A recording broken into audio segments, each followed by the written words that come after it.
A robbery suspect is an alleged MS-13 gang member.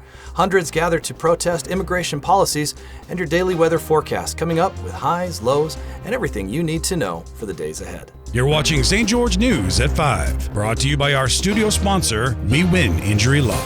Good afternoon, I'm Ryan Forsey. A suspect in last week's armed robbery at Tiendita Lucita Mini Market in St. George has been arrested in Las Vegas. Authorities identified the suspect as 39-year-old Dennis Solares Garcia, a Guatemalan national with alleged ties to MS-13, who has been deported from the U.S. twice. According to the U.S. Marshals Service, Solares Garcia was tracked to a hotel on the Las Vegas Strip and arrested without incident. He now faces charges of aggravated robbery, theft, and assault in Utah, along with drug possession charges in Nevada, while waiting extradition back to Utah. Hundreds gathered along St. George Boulevard Monday evening to peacefully protest President Donald Trump's immigration policies, with chants, music, and flags waving in support of immigrant families. For more on the demonstration and voices from the crowd, here's Nick Fiala. Hundreds of people lined up along the sidewalk on the south side of St. George Boulevard between Main and 100 East Streets Monday evening to protest the immigration policies of President Donald Trump. One of the protesters was Utah Tech University student Allison Huacan, who described her feelings on the situation. My parents are a little bit more conservative, but they were definitely proud of what my sister and I were coming out here to do and the cause that we were supporting. You know, as a daughter of immigrant parents, you know, I take the cause personal. You know, it's something very important to me, close to my heart. You know, traction gained, and we had some great people here in our community willing to organize and kind of take the initiative of setting up, you know, and spreading the word to everybody here in town where it was going to be. So it's super great to see everybody in our community come out and support. And, you know, we're all here for the right reasons, and just to see the community, like the love that we have for our community, for our people, and just even people from other cultures showing out for us and, you know, being here as well. Officers have been pulling people over, obviously for like safety reasons and stuff, but they've been kind enough to let some of us off with like a warning and, you know, like, hey, just, we want you guys to be safe. So I really appreciate that. That's been really nice, you know, because we're just here for a cause. We're here to show our support. So I totally understand them wanting us to be safe about it. But is there anything that Donald Trump has done that the protesters agree was the right thing to do? The only thing I would say I agree with is him wanting to deport criminals and people with criminal records. I mean, I feel like I would understand, and I'm all for, you know, sending criminals and, you know, people who've committed crimes, right, back to where they came from. I would totally understand that.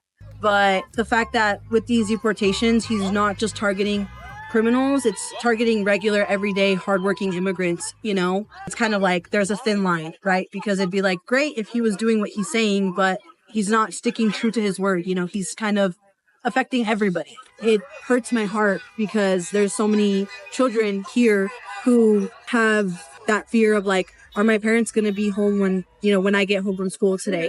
Or like, am I going to see my family? Am I going to see my parents again? Anytime I feel like he's come into office, he spread a lot of misinformation about immigrants. He's always painted us out to be, you know, criminals and that we're violent people. And as you can see here, you know, we're not violent, you know, we're not criminals. We're here having a good time. We're supporting a cause.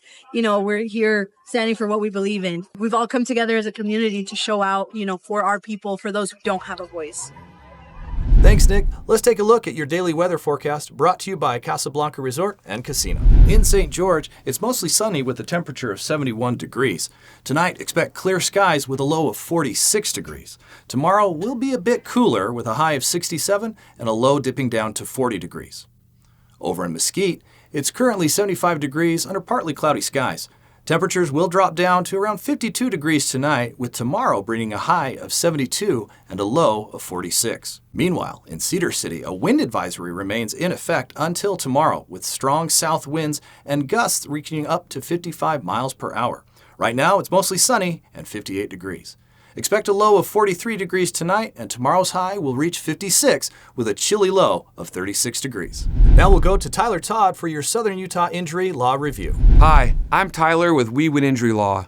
Construction sites are some of the most dangerous work environments, and injuries can and often do occur due to unsafe conditions, faulty equipment, or lack of proper training.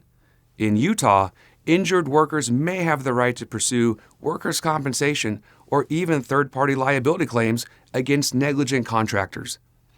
Understanding the nuances of construction injury law can ensure you are fully supported during your recovery, both medically and financially. Thanks, Tyler. A bill requiring parental consent for school-based therapy sessions has advanced in the Utah House, sparking backlash from mental health professionals who argue it could harm students and conflict with ethical guidelines.